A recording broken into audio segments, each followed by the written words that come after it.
Donc bonsoir à tout le monde. Merci d'être venus physiquement. Merci pour tous ceux qui nous ont rejoints online. Merci Myriam de m'avoir invité et merci Paul de nous avoir rejoints. Paul Bipreciado, il est avec nous online.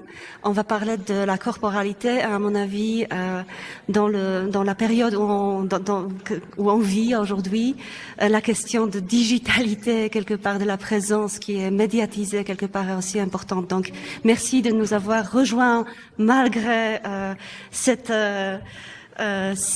situation, mais on est très très contentes toutes les deux de pouvoir avoir cette conversation autour de l'exposition de Myriam ici à Palazzo Castelmour. Donc je vous présente juste en 2 mots Paul Bipreciado. Je viens de lui dire que je pourrais parler de sa vie, de son œuvre, de son approche pendant 2 heures. Il faut que je raccourcis, juste pour vous donner l'idée. Paul Bipreciado, c'est un écrivain, un philosophe, un commissaire d'expo. Pour moi, en tant que philosophe moi aussi, ou de formation philosophique, c'est vraiment une grande référence pour me retrouver ou retrouver des repères dans ce monde qui change tellement vite. Myriam Khan, c'est aussi pour moi une grande philosophe de ce point de vue, exactement. Donc c'est pour ça en fait je suis très très très contente qu'on se retrouve à 3 parce que bon non seulement 2 philosophes sont ici mais aussi 2 artistes. Paul Bipreciado avec son travail, c'est vraiment un travail artistique aussi. On va en parler tout à l'heure. Donc comme je dis, Paul est un philosophe, un écrivain, un commissaire d'expo. Il a notamment écrit le livre Manifeste contrasexuel, Pornotopie, Testo Junkie. Il a aussi contribué avec une chronique dans la Libération pendant plusieurs années. Et ce livre était publié sous le titre Un appartement sur Uranus. On va en parler aussi. Ce dernier temps, il a écrit un livre. C'était une conférence plus tôt, mais c'est sorti comme un livre et c'est extrêmement bouleversant. On en a parlé parce que c'est Myriam qui m'a dit Martha, est-ce que tu as lu déjà ça? C'est incroyable. C'est un livre qui est intitulé Je suis un monstre qui vous parle. Donc si on parle de la corporealité aujourd'hui, on va en parler aussi. Pourquoi on se sent comme des monstres, et comment nous sommes le monstre, et pourquoi on a besoin d'être des monstres. Paul, toi tu es un homme trans, à comprendre dans tous les sens du terme, et tu es un transfuge du genre, de la langue, mais aussi de la géographie, un fugitif de la sexualité, un dissident du régime de la différence sexuelle. On va en parler tout à l'heure, donc ça va sortir de l'ombre. Et dans tes textes, tu nous invites de penser au-delà de catégories qui semblent évidentes. Et aujourd'hui, c'est exactement ce que Myriam fait avec son art, à mon avis. C'est pour ça, en fait, je voulais absolument que cette rencontre prenne place. Parce que Paul, il a écrit sur l'œuvre de Myriam. Et en fait, c'était un livre que j'ai édité. Et c'est vrai que son texte, c'était pas tellement sur l'œuvre de Myriam, mais c'était à côté, c'était parallèle. C'était vraiment une réaction aussi corporelle, physique, parce que on a regardé ses œuvres. Après, tu te souviens, c'était à Varsovie encore. Après, t'as monté dans l'avion et t'as fait ça sur le trajet Varsovie-Paris, 1h30, bam. Je reçois un texte qui avait un effet de bombe atomique pour moi. Myriam, elle était contente aussi. Donc voilà. Je vais parler de tes livres, Paul. Myriam aussi, elle a publié un livre extraordinaire qui s'appelait, en anglais, c'est Writings in Rage. Tu peux le dire en allemand peut-être? Das zornige Schreiben. Exactement. Et le livre que toi, Paul, t'as écrit, Testo Junkie, un appartement sur Uranus, je suis un monstre qui vous parle. La première question que je voulais vous poser à tous les deux, parce que c'est ça pour moi qui m'inquiète quand je lis tes livres, Paul, quand je regarde ton œuvre, Myriam, c'est d'où vient votre rage? Alors, je sais pas qui veut commencer, parce que c'est pas Paul. une... Paul. Allez. C'est moi qui commence?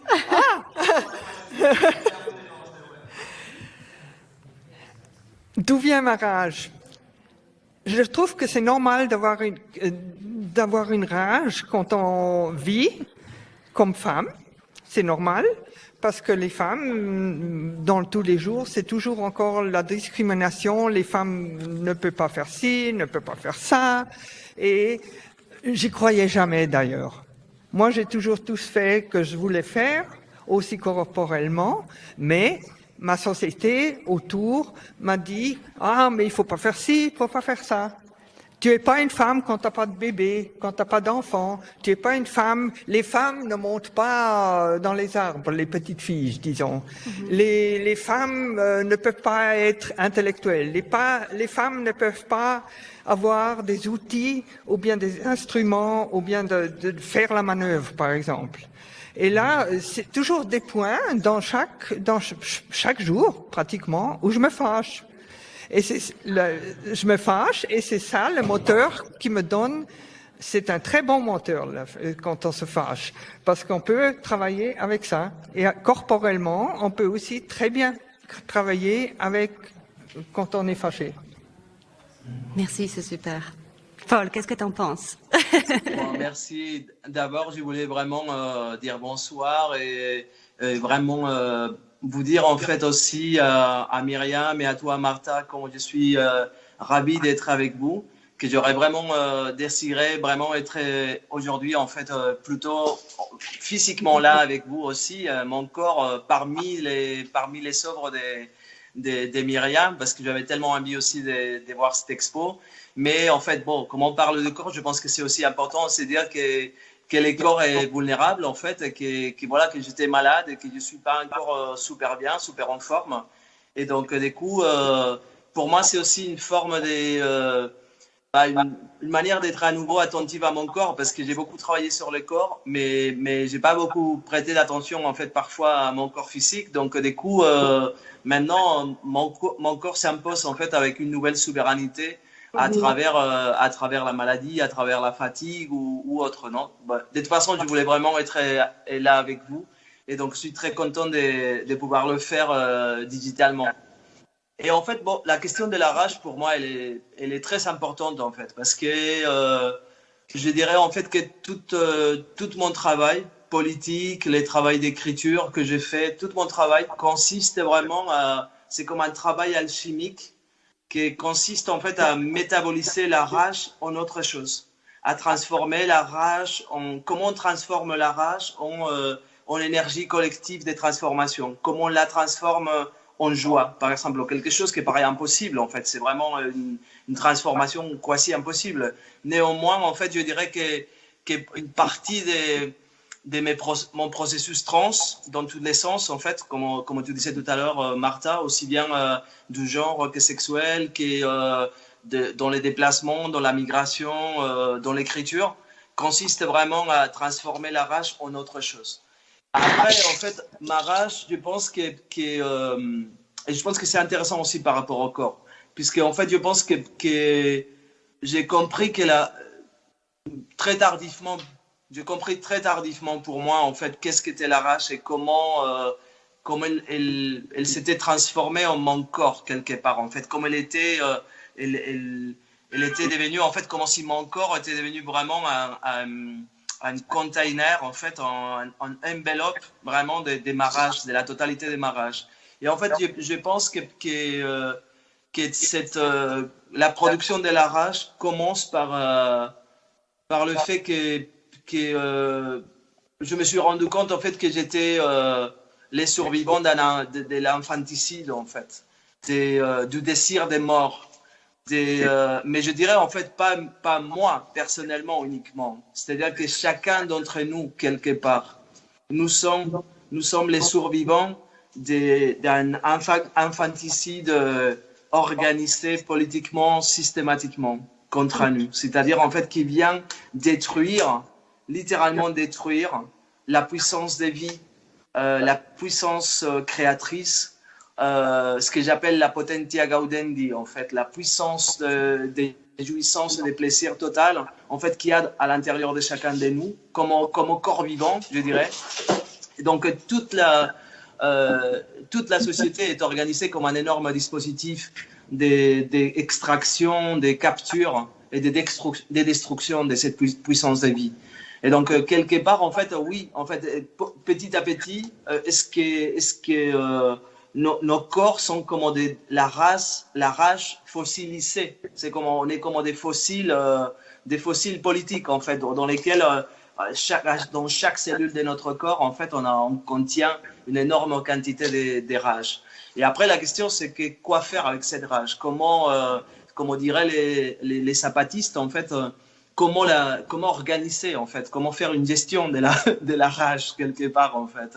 Et donc, je pense que tout ce qu'on fait, mais pas simplement moi, et je pense Myriam aussi, toi Martha, en fait, avec les expos ou avec les travaux artistiques de Myriam, c'est effectivement cette alchimie de la rage. Parce qu'en fait, après, quand je vois un tableau de Myriam, je ne suis pas totalement, en fait, face à cette rage. Il y a encore autre chose.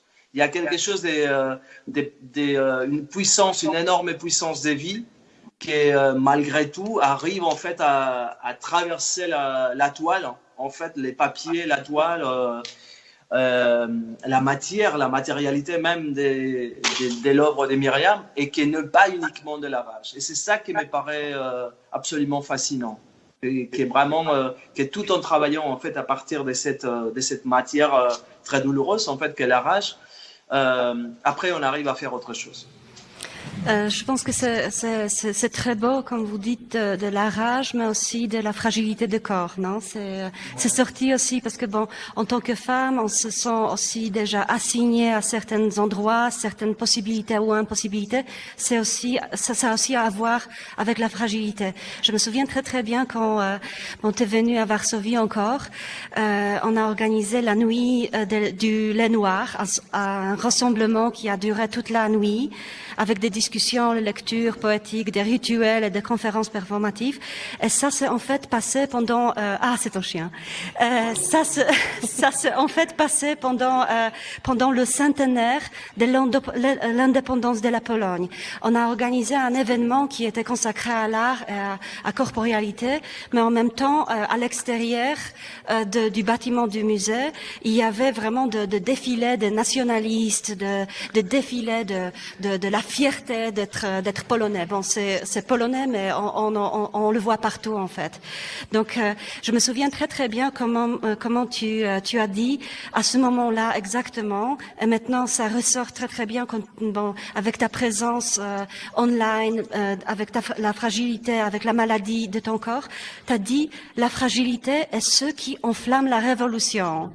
Et c'était tellement fort parce que bon, exactement, il y avait à l'extérieur, il y avait le fusée éclairante qui explodait, le foule qui scandait Dieu en air patrie, et toi, tu étais des côtés de la fragilité. Donc là, à mon avis, il y a quelque chose qui ressort ici, cette rage qui est pas une rage, c'est une rage révolutionnaire, mais en même temps, c'est une rage qui se place du côté de la fragilité. Absolument, ouais. La fragilité, pour moi, la fragilité, c'est une force bien plus forte que cette force nationaliste où on dit les hommes, les femmes et tout ça. La fragilité est un grand seau, disons, où on peut puiser pour faire l'art, ou bien l'écriture, ou bien la musique et tout ça. Et je trouvais assez intéressant ce que vous avez dit, Paul, sur qu'il y avait dans mes peintures quelque chose d'autre, naturellement. C'est pas seulement ça peut pas être seulement une fragilité ou une rage ou quelque chose comme ça. Pour moi, c'est assez important de montrer aussi le corps dans l'espace, l'espace en soi, landscape et tout ça. Mais c'est toujours le centre, c'est toujours ce que moi, comme je ressens quand je fais ces peintures ou bien ces dessins. j'ai la possibilité de voler par-dessus les paysages, par exemple. Je trouve très important que c'est possible dans des peintures ou bien dans des dessins. La perspective, c'est très important aussi pour moi parce que ça doit être juste d'une façon. Comme ça, les gens qui regardent ces peintures peuvent aussi voler s'ils veulent. Et le corps, c'est le centre. Le corps, c'est pour moi l'instrument avec lequel je travaille. Comment je m'oriente, et comme je suis femme, je m'oriente étant femme, mais je fais jamais ce discours, ah, les femmes sont comme ça, les hommes sont comme ça, etc. Ça, je trouve vraiment très con, complètement con. Hein? Il faut quand même être clair sur ce point-là. Hein? Les hommes sont comme ça, les femmes, on s'en fiche. On fait ce qu'on peut. On fait ce qu'on peut corporellement. Et si naturellement vous êtes malade, par exemple, on peut faire moins. Mais ça ne veut pas dire, disons, par la force. On peut faire moins, mais ça ne veut pas dire que c'est faux.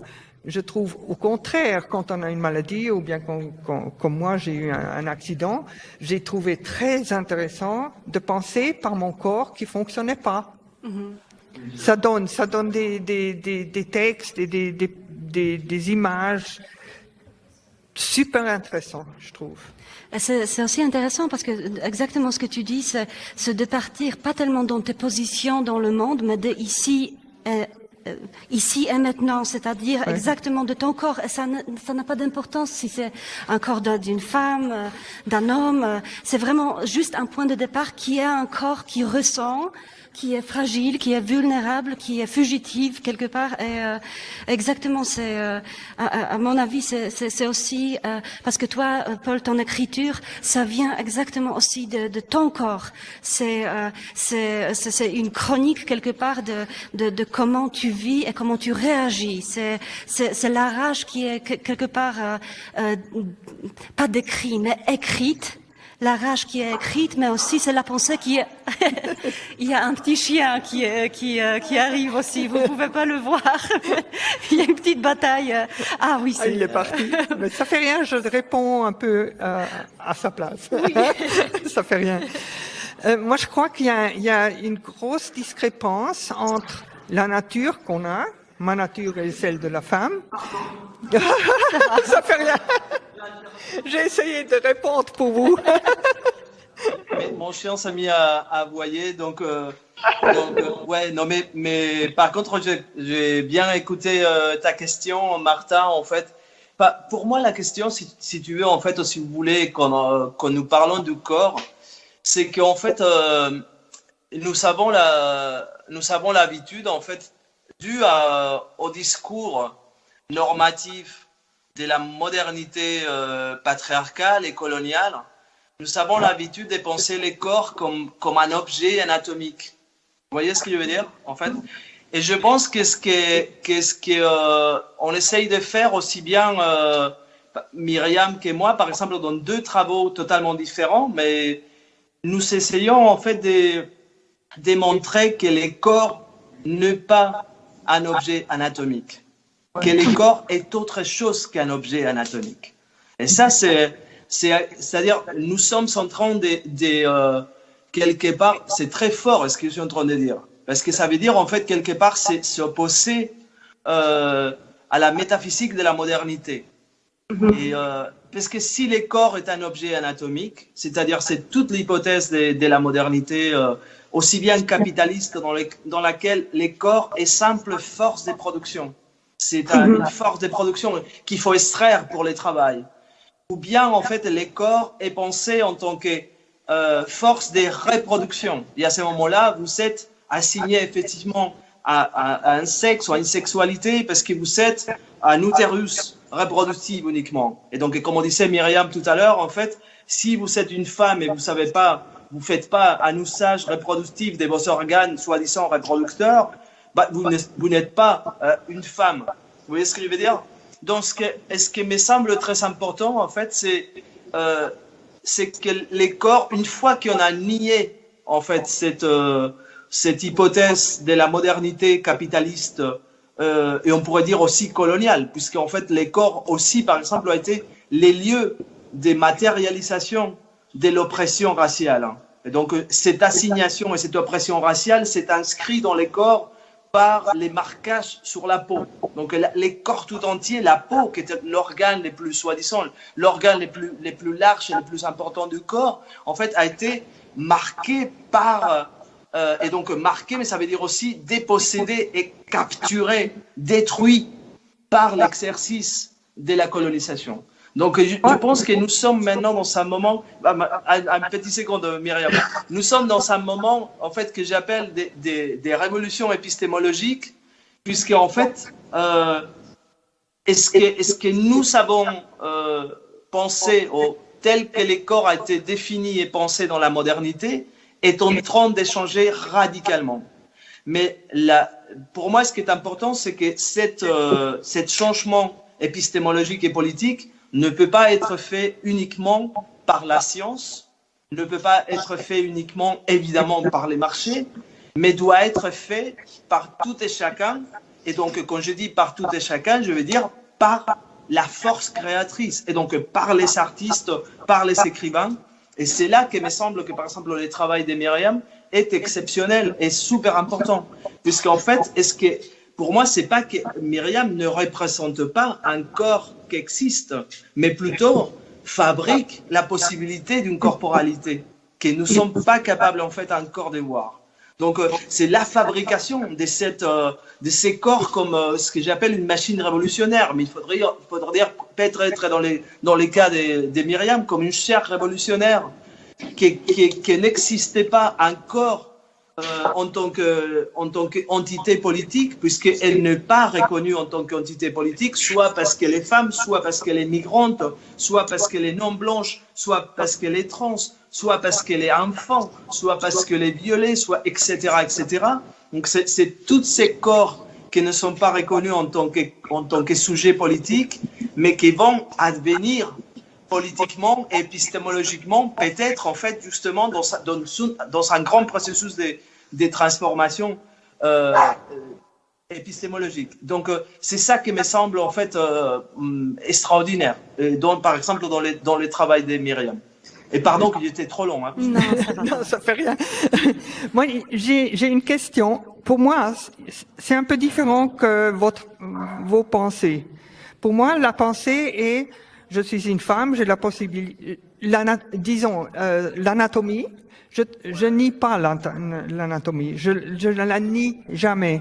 Mais j'aimerais montrer ce que ça veut dire l'anatomie. Je suis une femme. Ce que ça montre.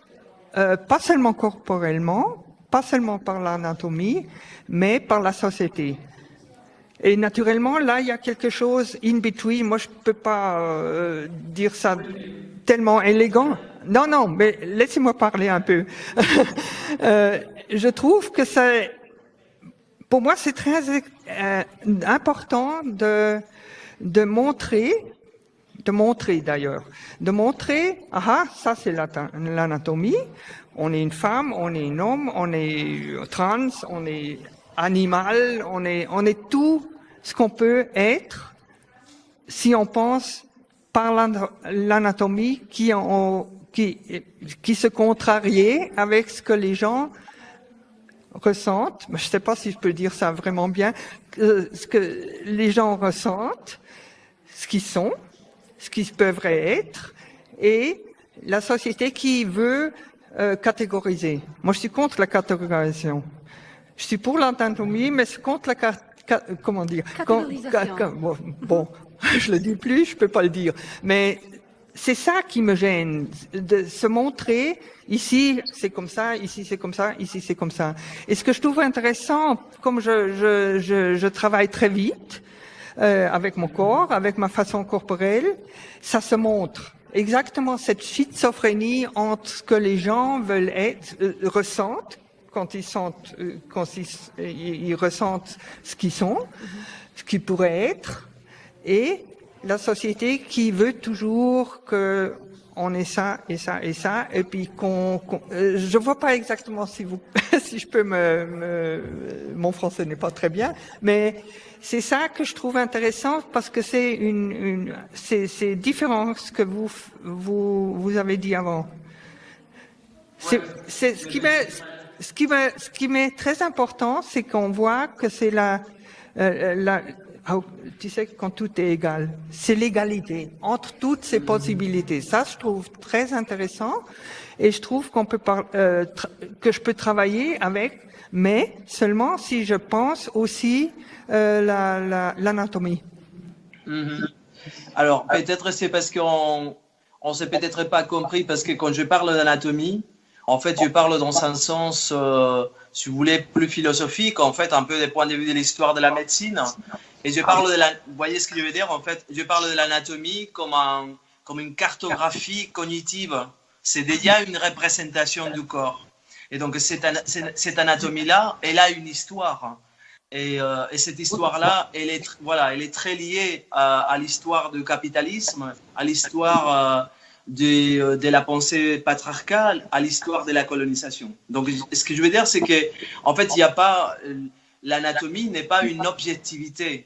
Les corps, par exemple, que tu fais advenir dans tes tableaux, ou dans tes peintures, parce que c'est pas exactement des tableaux, mais oui, dans tes peintures, ton corps dépasse largement l'anatomie, telle que l'anatomie a été pensée par la médecine occidentale. Oui, mais elle dépasse l'anatomie parce qu'elle connaît l'anatomie. Vous savez ce que je veux dire? Je pourrais pas faire ça si j'aurais pas connu vraiment et appris, disons, l'anatomie. Vous avez raison si vous dites que c'est historique et que c'est par la société et par l'histoire de l'anatomie. Vous avez tout à fait raison. Ça, c'est clair. Mais il y a aussi une autre part qui montre comment que les femmes ont des seins, par exemple, ou bien que les femmes ont une vulva, ou bien que les hommes ont un pénis et tout ça. Ça sont des signes qui sont là. C'est des signes de la corporalité qui est là, qu'on peut pas nier, qu'on peut pas seulement voir par l'histoire, comme vous le faites. Moi, j'essaye de faire tout ensemble, naturellement, et je peux pas non plus. Je dis jamais qu'il faut voir la corporalité ou bien l'anatomie seulement d'une façon. Ça, c'est clair. Mais je peux seulement faire mes peintures comme je les fais si je pense aussi l'anatomie. Oui, je comprends. Mais c'est vrai que si vous voulez, en fait, par exemple, quand je parle pour moi, l'anatomie, pour l'instant, en fait, l'anatomie, quand je parle de ce changement des régimes, de cette révolution épistémologique, l'anatomie, je dirais, est aujourd'hui en fait un espace de contestation politique, en fait. C'est un lieu de débat, c'est pas une objectivité.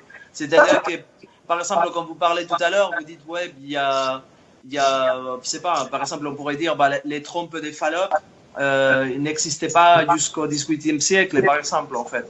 Et, les combats, par exemple, des personnes trans aujourd'hui, et des personnes intersexes, en fait, et des personnes non binaires, par exemple, comme moi aujourd'hui, justement, essayent d'advenir une nouvelle anatomie. Une anatomie dans laquelle, vous voyez ce que je veux dire? Mais je pense que là-dessus, on est d'accord. Une anatomie dans laquelle il n'y aurait pas uniquement des hommes et des femmes, mais il y aurait en fait une grande multiplicité, comme une énorme multiplicité. En fait, voilà comment. Ça, c'est vrai. Non, c'est exactement ça. C'est que, en fait, dans la science qui est utilisée dans une certaine manière de programmer les sociétés, d'utiliser le corps de cette ou cette manière. Maintenant, on est en train de voir comment le corps sont compliqués. Et c'est vraiment la complexification de l'anatomie. Et il faut pas dire il y a des divisions qui sont claires et ici il y a des rôles qui poursuivent, mais vraiment on voit qu'il y a des corps différents. C'est exactement, à mon avis, vous vous rencontrez, vous vous rencontrez dans un moment très important parce que vous tous les deux vous revenez au corps qui est le point de départ. Après l'anatomie, pour toi, Paul, c'est un point de départ pour la pensée politique, et pour Myriam, c'est quelque part cette schizophrénie qui est en train de se passer sur ces tableaux, sur tes tableaux. C'est exactement ce que tu es en train de compliquer à travers la philosophie et les notions philosophiques qui doivent être quelque part explodées parce que ça, elles suffisent pas. Il faut tout montrer. Oui, oui. Oui, je pense. Mais pour moi, en fait, Myriam, elle fait la même chose dans les tableaux aussi. C'est-à-dire que même si... ouais, moi, je pense puisque c'est très difficile, en fait. Mais évidemment, dans les tableaux de Myriam, parfois, en fait, il y a des organes. Effectivement, on voit des corps avec des pénis, on voit des corps avec des seins. Mais ces corps-là, en fait, souvent... sont bien au-delà de ce qu'on imagine pouvoir être juste la masculinité ou la féminité. Il y a toujours en fait une tension, une contradiction, en fait quelque chose qui dépasse par les mouvements, par les gestes, par la force, par la relation entre les corps, qui dépasse en fait est-ce que justement l'imaginaire anatomique de la modernité nous aurait fait penser qu'il est un corps masculin ou féminin.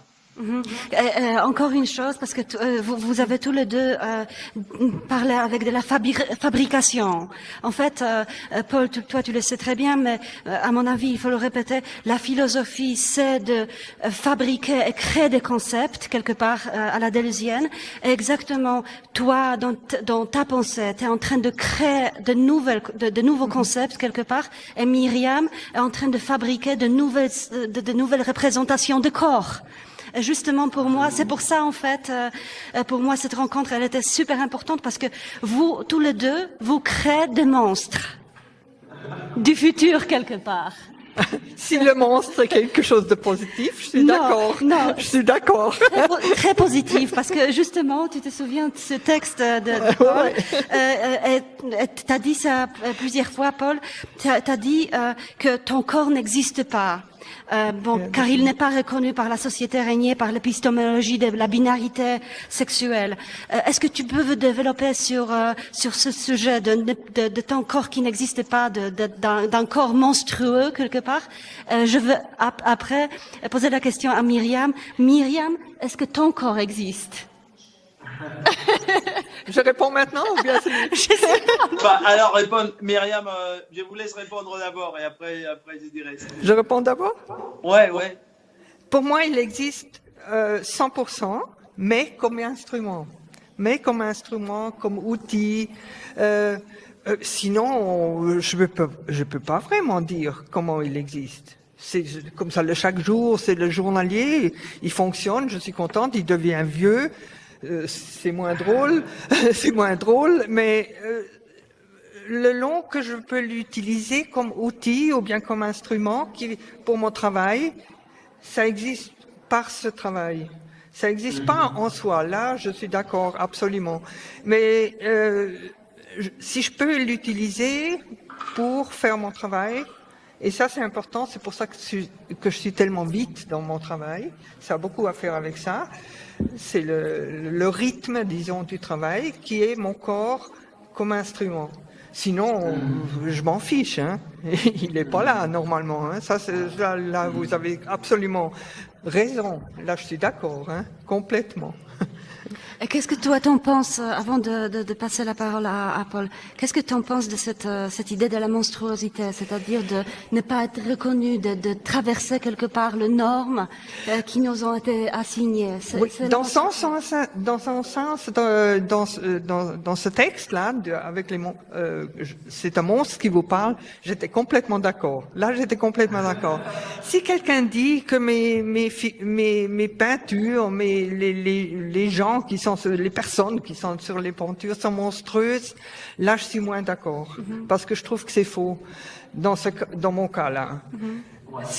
Le monstrueux, c'est pas ces figures, ces personnes. Le monstrueux, c'est la société autour qui fait des monstres de ça. C'est pour ça quand les gens disent devant mes peintures, moi, ça a l'air comme un monstre. Je dis toujours non, c'est pas un monstre, c'est un homme, c'est une femme, c'est in between, c'est un animal, c'est peut-être in between entre animal et personnage ou c'est des têtes ou ça, mais c'est pas des monstres. C'est pour ça que je fais là une différence entre votre définition et la mienne. J'aime beaucoup la vôtre. Paul, dis-nous un tout petit peu comment toi tu définis cette monstruosité, parce que c'est vraiment important de chercher des mots pour se parler dans de nouveaux vocabulaires quelque part. Donc pour moi c'était important aussi cette monstruosité.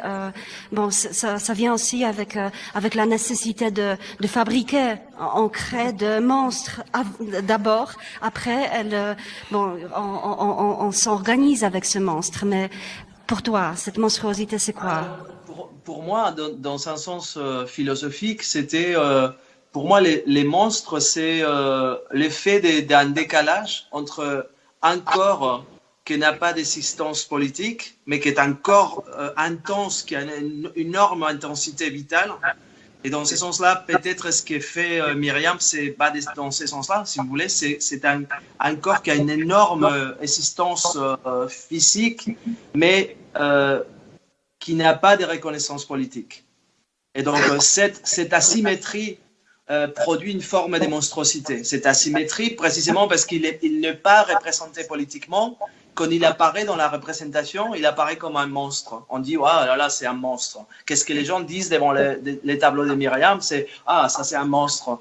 Mais non, c'est pas un monstre en fait. C'est justement, c'est parce que il y a des formes de corporéité, des corps qui ne sont pas reconnus politiquement. Et donc moi, ce qui m'intéresse en tant que philosophe, c'est comment dans cette tradition du capitalisme patriarcal et colonial, on a construit un ensemble de corps en tant que corps monstrueux. Et ces corps, en fait, ne sont pas tellement différents de nous, en fait, surtout du moi, mais encore de vous aussi. C'est-à-dire que historiquement, par exemple, les femmes ont été construites comme des monstres. C'est-à-dire c'était vraiment les canons de les modèles du corps humain étaient un modèle masculin par rapport auquel la féminité était pensée en fait comme une forme de déviation, comme une forme mineure. Mais aussi en fait la différence raciale a été pensée comme monstruosité, la différence corporelle, c'est-à-dire toute forme de ce qu'on a appelé en fait handicap et qu'aujourd'hui on appelle diversité fonctionnelle et que j'appelle dissidence somatique. A été pensé en tant que monstruosité. On pourrait dire que quelque part, la plupart des corps ont été considérés comme des monstres.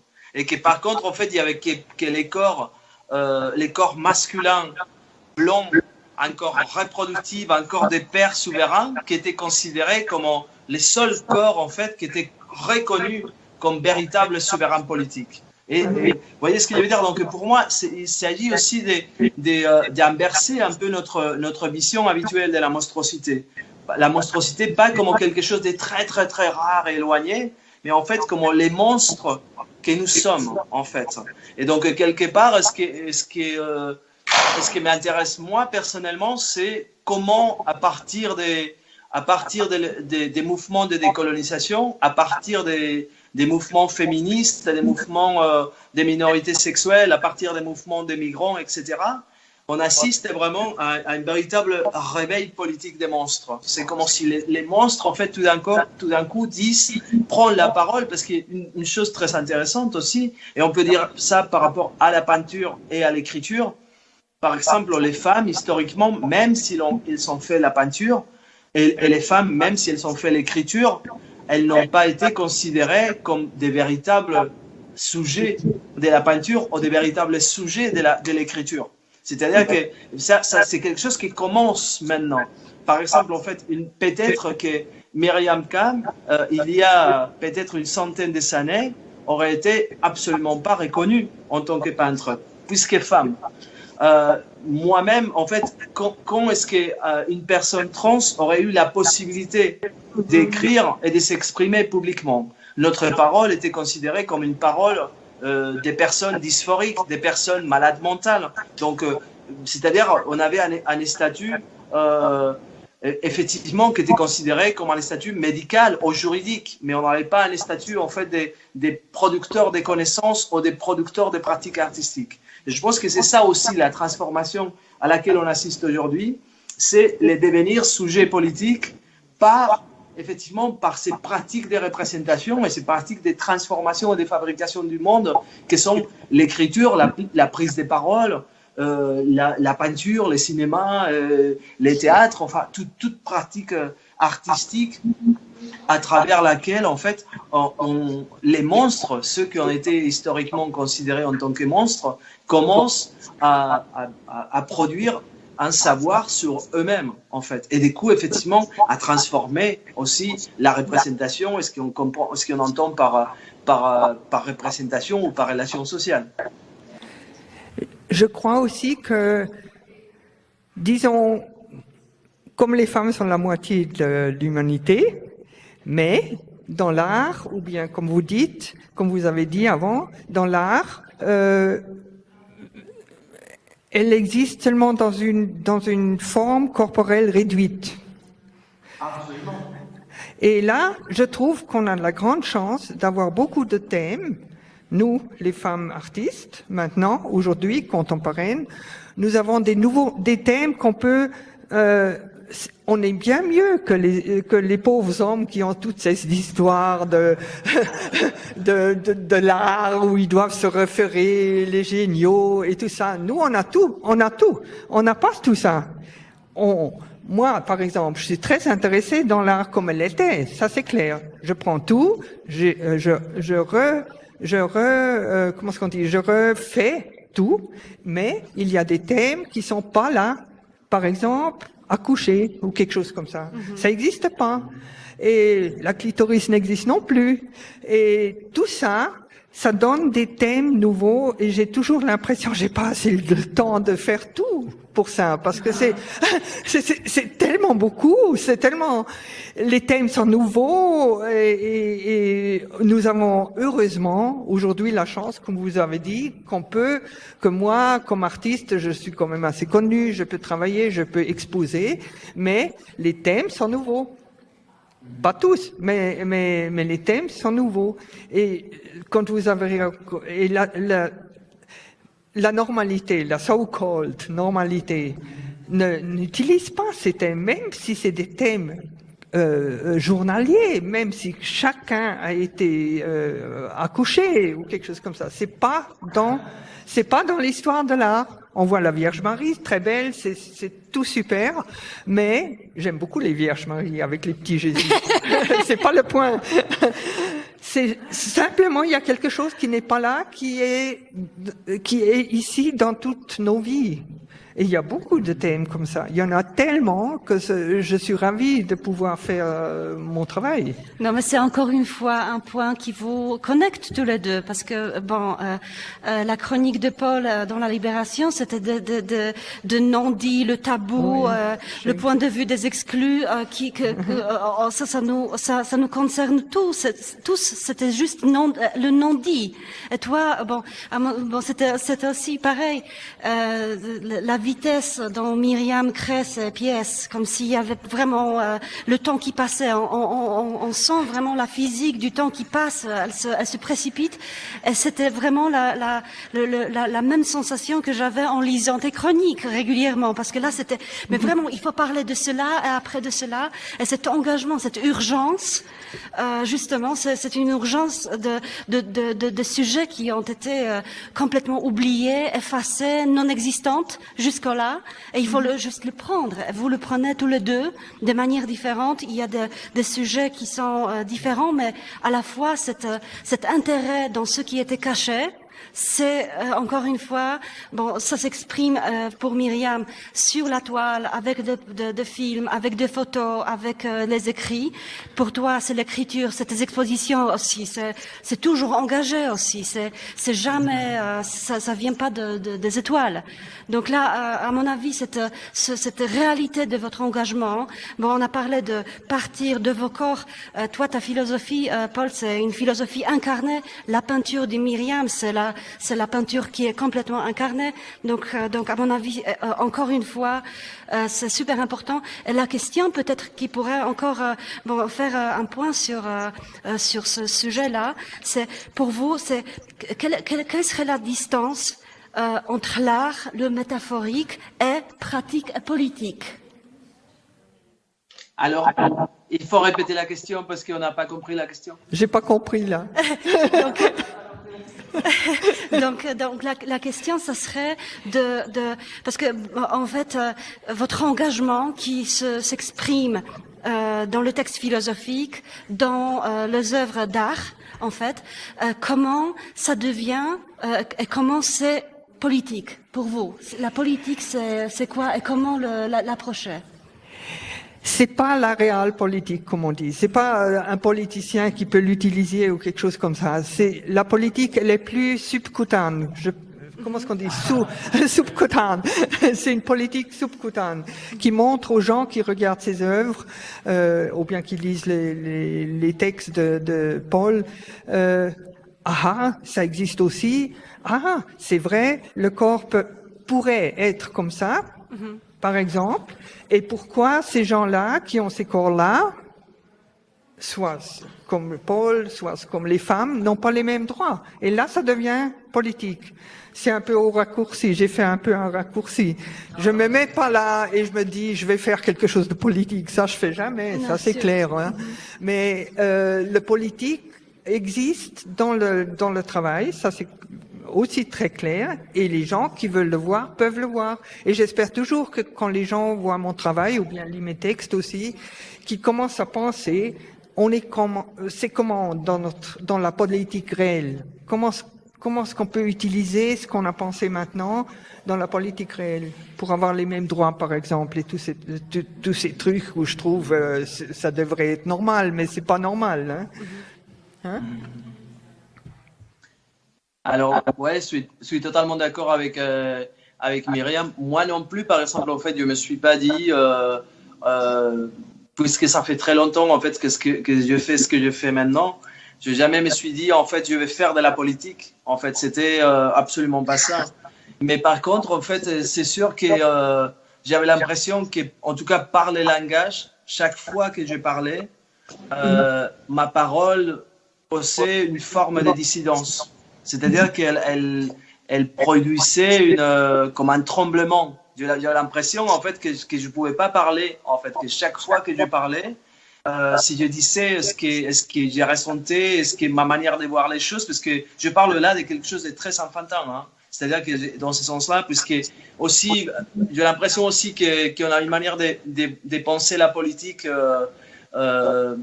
qui est assez ridicule, en fait, puisqu'on a l'impression que seulement, c'est-à-dire qu'il faut déjà être un sujet politique pour faire la politique.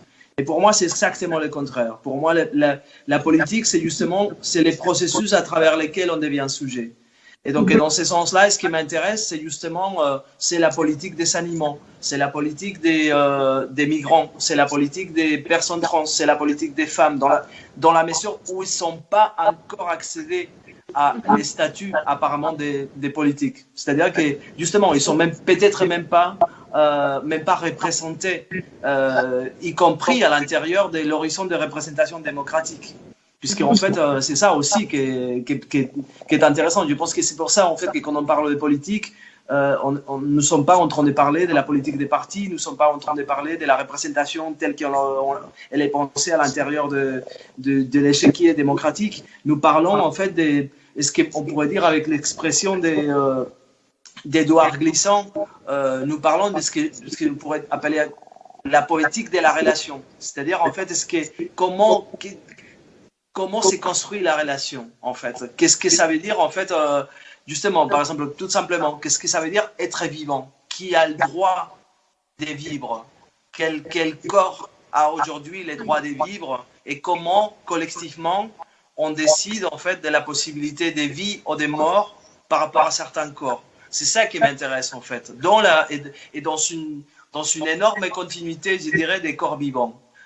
C'est pour ça, en fait, qu'en tant que philosophe, ne m'intéresse pas, par exemple, les catégories identitaires, mais semble, en fait, appauvrir les débats. C'est-à-dire que ne m'intéresse pas tellement les positions homme-femme, masculin-féminin, hétérosexuel-homosexuel, etc. Mais m'intéresse plutôt les pratiques de vie. Quelles sont les pratiques de vie? Et je dirais même, quelles sont les techniques des corps? Quel corps, à travers quel geste, avec quelle parole, en fait? Pourquoi un corps peut parler et un autre ne peut pas parler?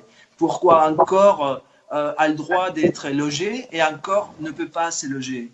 Vous voyez, en fait, par exemple, ce rapport que Myriam travaille très bien dans ces tableaux, entre les corps et l'espace. C'est-à-dire, il y a dans les tableaux, dans les peintures, dans les vidéos, dans les dessins de Myriam, il y a très souvent des corps qui cherchent on a l'impression qu'ils sont dans un espace totalement détruit, dévasté, en fait, et qui cherchent, en fait, un toit, quelque chose, en fait, qui pourrait les abriter, comme si, en fait, ça avait été irradié par, peut-être, en fait, justement, par l'impossibilité d'être regardé, par l'impossibilité de parler, par l'impossibilité d'agir. Donc, c'est ça qui m'intéresse, moi, en fait. C'est la politique du geste, la politique du corps, la politique de la pratique concrète, en fait, des pouvoirs, en fait, c'est-à-dire des choses aussi banales, en fait. Par exemple, c'est pour ça que m'intéresse aussi si vous voulez, les rapports entre politique et représentation. Mais représentation, je parle là même des peintures. C'est-à-dire, nous avons tous un papier avec nous, des papiers de documentation, avec une photo de nous à l'intérieur. Ça, c'est quelque chose d'extraordinaire aussi. C'est-à-dire que notre réalité politique est construite par un papier de fiction, comme ça, un petit papier dans lequel, en fait, il y a un portrait de nous et quelque chose avec notre nom. C'est pour ça que, par exemple, quand la première fois où j'étais confronté à la peinture de Myriam, mais honnêtement, c'est la première fois de ma vie que je me suis dit, j'aimerais bien être un portrait. J'aimerais bien un portrait. D'ailleurs, en fait, j'ai écrit à Myriam tout de suite pour lui dire, ça m'était jamais arrivé, parce qu'en fait, j'ai voyé la peinture de Myriam comme la seule possibilité de faire vraiment une représentation de moi face à la non-représentation des papiers d'identité, des photographies des papiers d'identité, mais des milliers de photographies. C'est-à-dire, nous sommes surreprésentés par les caméras de surveillance, par l'acte même, en fait, constant sur les téléphones d'être représentés. Et néanmoins, pour moi, cette représentation sont des destructions du corps. Et alors que quand j'ai vu, en fait, la peinture de Myriam, pour une fois, je me suis dit, ah là là, peut-être en fait peut-être que quelqu'un pourrait faire finalement en fait un portrait. Et je me souviens, j'avais écrit à Myriam et Myriam m'avait dit tout de suite en fait, ah bah je suis désolé parce que j'avais des portraits. Je suis désolée. Et même si je sais que en fait que vous faites des portraits, enfin beaucoup de portraits de vous, chose qui me paraît très importante, mais voilà, pour moi, si vous voulez, c'est cette politique-là qui m'intéresse, en fait. C'est la politique qui fait les passages, la traversée entre la photo d'identité de votre passeport et quelque chose d'autre, en fait. Une autre possible représentation de vous.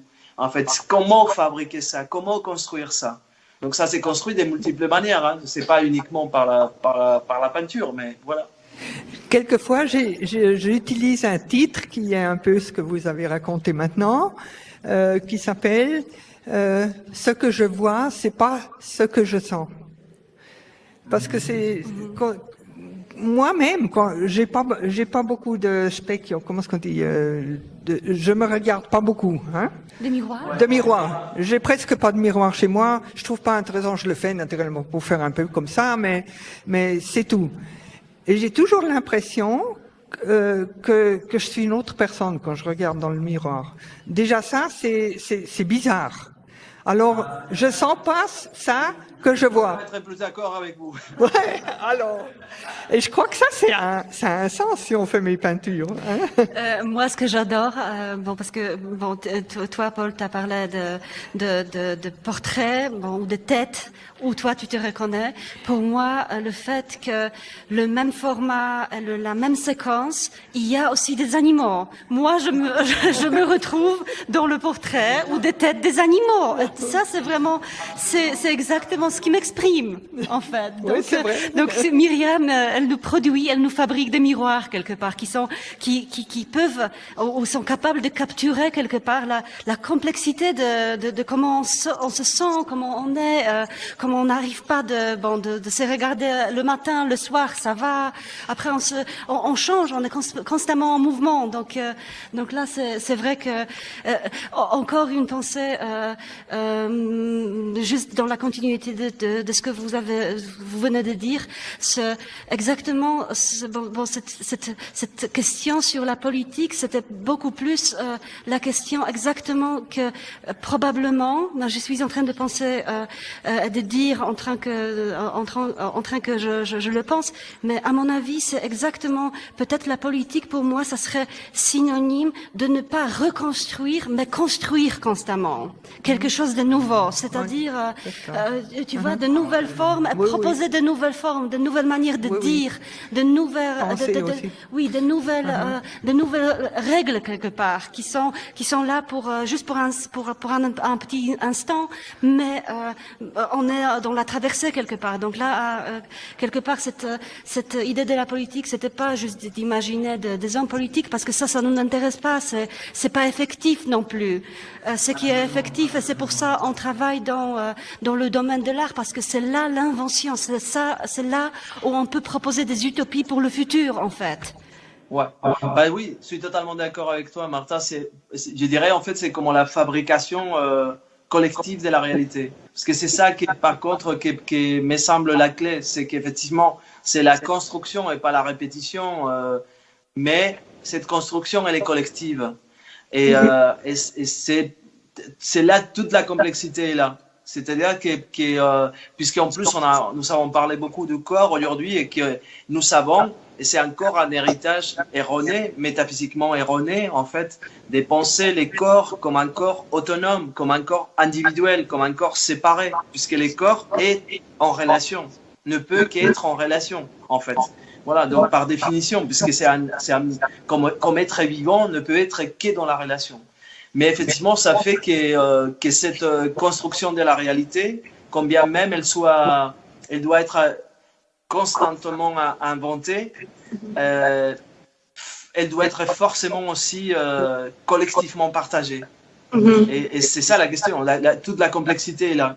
Et je pense que c'est aussi pour ça, par exemple, me semble que à un moment donné, on n'écrit pas simplement, ou on ne fait pas la peinture simplement, mais à un moment donné, en fait, on publie ou on fait une exposition. Ça ne s'arrête pas uniquement dans les gestes même de construire quelque chose, mais il faut à tout prix, en fait, le partager, partager ça.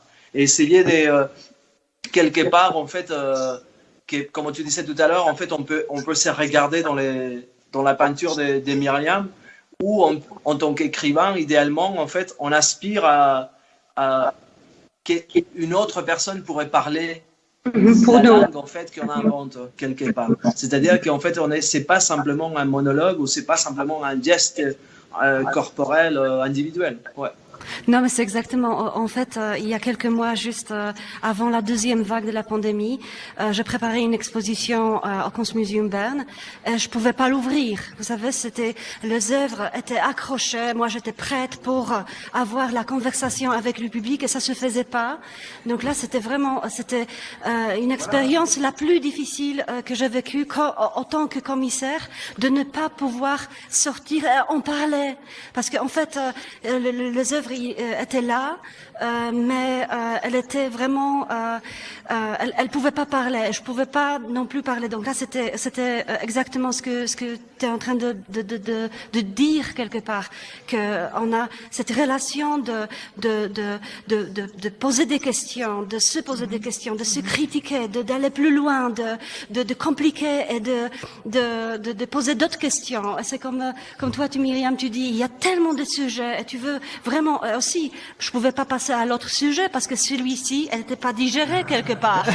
Donc là, c'était vraiment super difficile. Mais justement, on peut pas dans l'art travailler sans ce moment de la discussion, de mettre quelque chose ici sur la table. On parlait. Moi, je trouve que c'est très difficile de trouver le point où on fait soi-même seulement, seul, ou bien comment on le fait. Son travail, son art ou bien écriture, mais il y a l'autre position où on montre ce qu'on a fait. Et pour la discussion, comme tu le dis, et ça c'est très important aussi, et c'est une autre forme, pour moi c'est une autre forme que de faire les peintures dans mon atelier comme ça seul et machin. Mais montrer, c'est une autre, montrer aux gens qui viennent, au public, ça c'est comme tu dis, c'est le dialogue qui commence là. Peut-être pas avant, hein.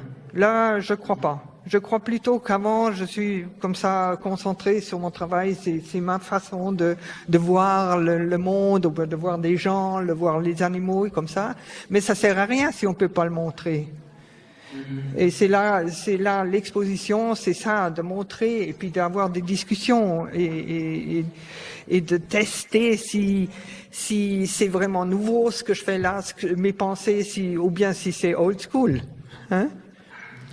Oui, et en plus, moi, quand je venais la première fois chez Myriam dans ton studio, c'était drôle parce que j'imaginais, bon, je vais, c'est la montagne, c'est plein de montagnes à la fin du monde, ça sera silencieux.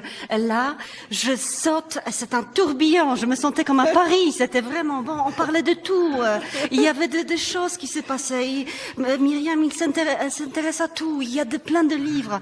Donc là, c'était vraiment, c'est exactement ça, non? C'est un moment aussi de la solitude. C'est juste un point de départ. Nécessaire. Nécessaire. Et toi, même si tu es quelque part placé corporellement ici, au milieu de la montagne, toi, tu es vraiment au centre du monde avec toutes les urgences qui nous entourent. C'est pareil pour Paul.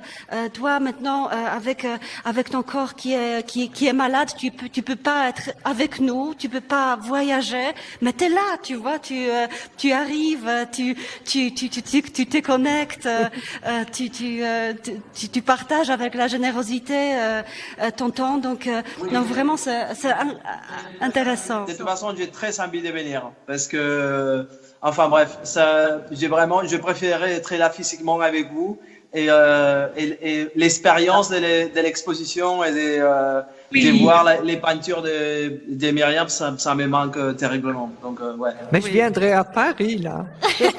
Aussi. Si ça marche. Oui. Je sais pas si on a encore du temps, Paul. Est-ce que toi, tu as encore du temps? C'est comme vous voulez. En fait, c'est votre public. En fait, c'est plutôt qu'est-ce que fait votre public là? On pense qu'on va terminer là. Notre conversation va continuer parce que bon, on va s'observer, on va se lire, on va voir des œuvres. Mais merci Paul d'être là avec Merci beaucoup. Nous. Hein. Merci beaucoup. En fait, vous me manquez terriblement. À très bientôt. À très bientôt, Paul. Merci beaucoup. Ciao. Au revoir. Ciao. Ciao. Merci.